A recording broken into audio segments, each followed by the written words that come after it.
আসসালামু আলাইকুম ওয়া রাহমাতুল্লাহ। সূরা ইখলাস কোন সময় পড়লে সাথে সাথে ফল পাওয়া যায় এবং মনের সব আশা পূরণ হয়ে যায় জানলে অবাক হবেন। সুপ্রিয় দর্শক, আপনাদের কাছে আমার একটি অনুরোধ, ভিডিওটি কোনো রকম না টেনে ধৈর্য সহকারে শেষ পর্যন্ত দেখুন। তাহলে চলুন শুরু করা যাক। প্রিয় দর্শক, সূরা ইখলাস খুবই ছোট্ট একটি সূরা। এই কারণে আমাদের মধ্যে অনেক মানুষেরই মুখস্থ আছে।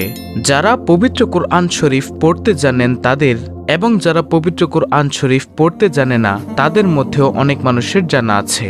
অনেক ইমাম রয়েছেন যারা সূরা ইখলাস অনেক ছোট্ট কিন্তু অনেক ফজিলতপূর্ণ হওয়ার কারণে তারা প্রায় সময় নামাজের মধ্যে সূরা ইখলাস পাঠ করে থাকে।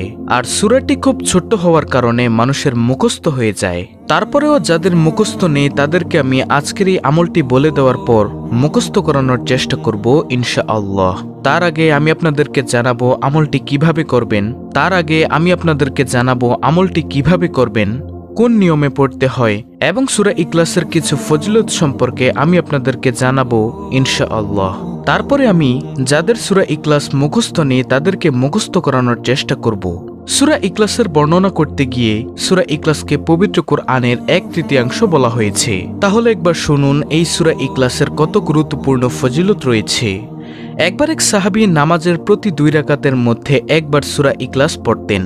এটা যখন তার আশেপাশের অন্যান্য সাহাবীরা জানতে পারে, তারা হুজুর পাক সাল্লাল্লাহু আলাইহি ওয়াসাল্লামের কাছে গেলেন এবং আল্লাহর রাসূলের কাছে নালিশ করলেন। তারা বললেন, ইয়া রাসূলুল্লাহ সাল্লাল্লাহু আলাইহি ওয়াসাল্লাম, এই ব্যক্তি প্রত্যেক 2 নামাজের মধ্যে একবার সূরা ইখলাস পড়েই। তখন আল্লাহর রাসূল সাল্লাল্লাহু আলাইহি ওয়াসাল্লাম সেই ব্যক্তিকে জিজ্ঞাসা করলেন যে, এই কথা কি সত্য? তুমি প্রত্যেক 2 রাকাত নামাজের মধ্যে একবার সূরা ইখলাস পড়ো? তখন সেই সাহাবী বললেন, ইয়া রাসূলুল্লাহ সাল্লাল্লাহু আলাইহি ওয়াসাল্লাম, জি হ্যাঁ, আমি প্রত্যেক 2 রাকাতের মধ্যে একবার সূরা ইখলাস পাঠ করি। তখন আল্লাহর রাসূল সাল্লাল্লাহু আলাইহি ওয়াসাল্লাম জিজ্ঞাসা করলেন, কেন? তখন সেই সাহাবী উত্তর দিলেন, ইয়া রাসূলুল্লাহ, আমার এটা খুব ভালো লাগে। সূরা ইখলাস অনেক ফজিলতপূর্ণ এবং আমার এটি পাঠ করতে খুব ভালো লাগে, এই কারণে আমি পড়ি। তখন আল্লাহর রাসূল সাল্লাল্লাহু আলাইহি ওয়াসাল্লাম আর তাকে নিষেধ করেননি এবং সেই সাহাবী এই সূরাটি পড়ার কারণে এবং এই সূরাটির প্রতি ভালোবাসা রাখার কারণে জান্নাত নসিব হবে। আল্লাহর রাসূলের হাদিস অনুযায়ী এই কথা প্রমাণিত হয়েছে। দর্শক, তো সূরা ইখলাস এটি মক্কায় অবতীর্ণ। সূরাটি পবিত্র কুরআন শরীফের 112 নম্বর সূরা। আয়াত সংখ্যা হলো 4টি আর শব্দ সংখ্যা 15, অক্ষর হলো 47টি। এই সূরাতে আল্লাহ তাআলার অস্তিত্ব ও সত্তার সবচেয়ে সুন্দর ব্যাখ্যা রয়েছে, যার কারণে এই সূরাটি খুব বেশি ফজিলতপূর্ণ। এক সময় কাফেররা ইহুদিরা মুসলমানদেরকে প্রশ্ন করল, তোমাদের রবের পরিচয় কি? তোমাদের আল্লাহর পরিচয় কি?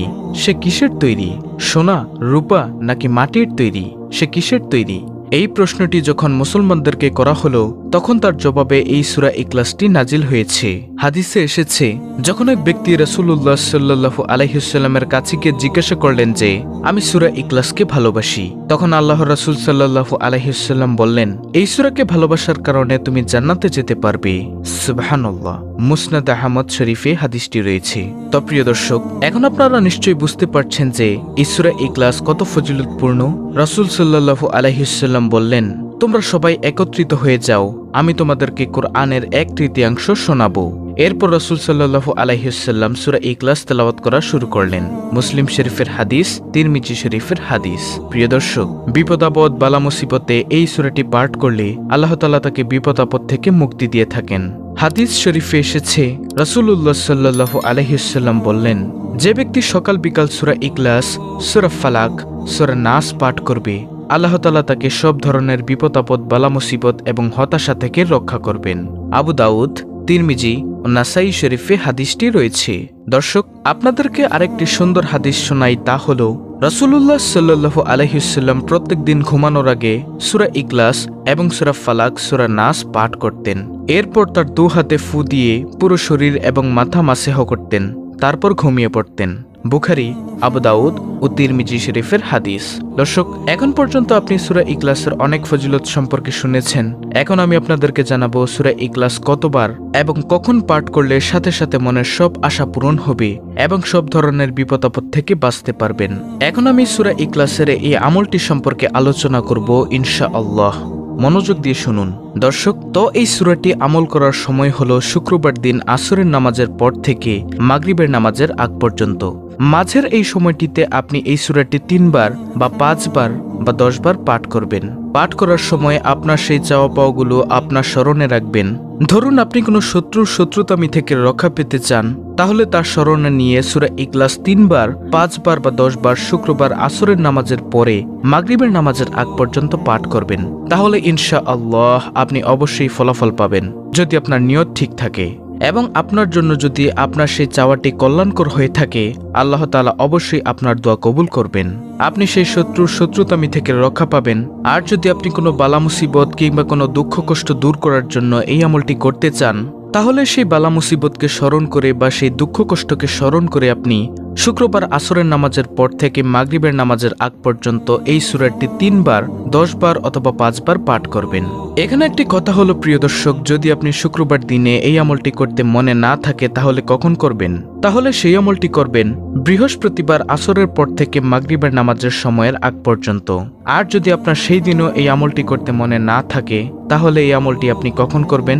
তাহলে এই আমলটি করার সময় হলো আপনি পুরো সপ্তাহের মধ্যে যখনই আপনার স্মরণে আসুক আপনি 2 রাকাত নামাজ পড়বেন, অর্থাৎ আপনি একটু ভালো মুহূর্ত বেছে নেবেন, তারপরে 2 রাকাত নামাজ আদায় করবেন, তারপরে ভালোভাবে মনোযোগ দিয়ে 3 বার অথবা 5 বার অথবা 10 বার এই আমলটি করবেন, কোনো একটি উদ্দেশ্য মাথায় নিয়ে, অর্থাৎ আপনার ইচ্ছা ভাবার সাথে সাথে এই আমলটি করবেন, তাহলেই হয়ে যাবে। দর্শক, এভাবে যদি আপনি ছেলে সন্তানকে ভালো রাখার জন্য বা স্বামী স্ত্রীর মধ্যে বেশি বেশি সম্পর্ক ভালোবাসা হওয়ার জন্য এই আমলটি আপনি করতে পারেন। এখন যাদের সূরা ইখলাস মুখস্থ নেই, আমি তাদেরকে সহিষ্ণুভাবে শেখানোর চেষ্টা করব ইনশাআল্লাহ। আপনারা আমার সাথে সাথে বলার চেষ্টা করুন এবং আমি বাংলা উচ্চারণ সহ স্ক্রিনের মধ্যে সূরা ইখলাসটি দিয়ে দিয়েছি, আপনারা সেখান থেকে মুখস্থ করে নেবেন। সূরা ইখলাসটি হলো বিসমিল্লাহির রহমানির রহিম, কুল হু আল্লাহু আহাদ, আল্লাহুস সামাদ, লাম ইয়ালিদ ওয়া লাম ইউলাদ ওয়া লাম ইয়াকুল লাহু কুফুয়ান আহাদ। এই সূরাটি কয়েকবার পড়লে আমি আশা করি আপনার মুখস্থ হয়ে যাবে। আপনি মন দিয়ে মনোযোগ দিয়ে ভালোভাবে মুখস্থ করার চেষ্টা করুন, আমি আশা করি আপনি মুখস্থ করতে পারবেন এবং আপনার ইচ্ছা আকাঙ্ক্ষা অবশ্যই পূরণ হবে, এতে কোনো সন্দেহ নেই।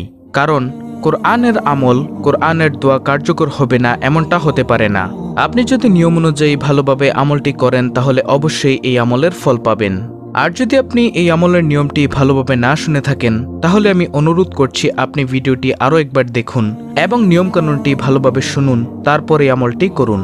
দর্শক, এই পর্যন্ত আপনি জেনে নিলেন এই আমলটি কিভাবে করতে হবে এবং কখন করতে হবে এবং কোন সময় করতে হবে। সূরা ইখলাস সম্পর্কে সর্বশেষ একটি হাদিস শুনিয়ে আমি ভিডিওটি শেষ করব। হাদিসটি খুবই সুন্দর। হযরত জাবের ইবনে আব্দুল্লাহ রাদিয়াল্লাহু তাআলা আনহু থেকে বর্ণিত, রাসূলুল্লাহ সাল্লাল্লাহু আলাইহি ওয়াসাল্লাম ইরশাদ করেছেন, যে ব্যক্তি 3টি কাজ ঈমানের সাথে করতে পারবেন সে জান্নাতের যে কোনো একটি দরজা দিয়ে প্রবেশ করতে পারবেন। সুবহানাল্লাহ। তার প্রথম কাজটি হলো যে ব্যক্তি হত্যাকারীকে ক্ষমা করে দিবে। দ্বিতীয় কাজটি হলো যে ব্যক্তি গোপন ঋণ পরিশোধ করবে। আর 3য় নম্বর কাজটি হলো যে ব্যক্তি প্রত্যেক ফরজ নামাজের পর 10 বার সূরা ইখলাস পাঠ করবে, সে ব্যক্তি জান্নাতের যে দরজা দিয়ে প্রবেশ করতে চাইবে সেই দরজা দিয়ে প্রবেশ করতে পারবে। দর্শক, তাহলে আপনি জানতে পারলেন কেন সূরা ইখলাসের এত ফজিলত এবং কেন এই সূরাকে কোরআন শরীফের 1/3 বলা হয়েছে। তো এই ছিল আমাদের আজকের ভিডিও, অত্যন্ত গুরুত্বপূর্ণ একটি ভিডিও। ভিডিওটি ভালো লাগলে অবশ্যই চ্যানেলটিকে সাবস্ক্রাইব করে বেল বাটন অল বাজিয়ে দিবেন। ভিডিওটিতে একটি লাইক দিবেন এবং কমেন্টে আমিন লিখবেন এবং অন্য মুসলিম ভাই বোনদের কাছে ভিডিওটি শেয়ার করে দিবেন যেন তারাও দেখে শিখে আমলটি করতে পারে। আল্লাহ রাব্বুল আলামিন আমাদের সকলকে সূরা ইখলাসের আমল সহিশুদ্ধভাবে করার তৌফিক দান করুন। আমিন।